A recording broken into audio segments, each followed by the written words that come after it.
Welcome to our channel. Today we how to download Drive files into Canva for consistent asset workflows. Easy tutorial. To download Drive files into Canva for consistent asset workflows, start by opening your Google Drive. Locate the files you want to download. Right-click on the file to reveal the drop-down menu.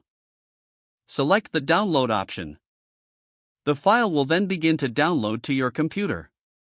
Now, open your web browser and navigate to the Canva website.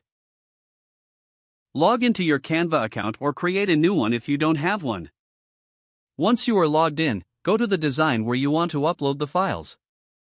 On the left side of the screen, locate the Uploads tab. Click on Uploads to open the Upload section.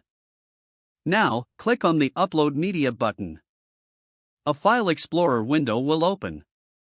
Navigate to the location on your computer where you downloaded your Google Drive files.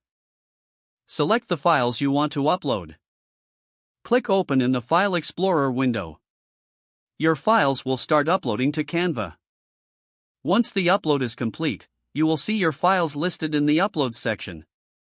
To use the uploaded files in your design, simply drag and drop them onto your canvas.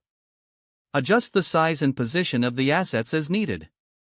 Repeat the upload process for any additional files you want to add.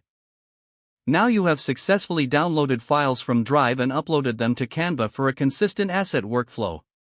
If the page does not load, refresh the browser or try again in a private or incognito window. Make sure you are using the correct email address, then retype it carefully to avoid small typos. If your password is not accepted, use the reset option and create a new strong password you can remember.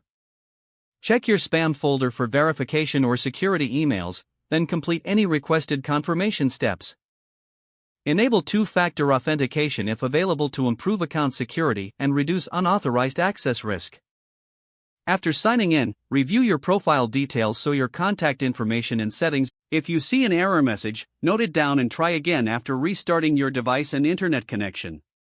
Don't forget to like this video and subscribe to our channel for more step-by-step tech guides.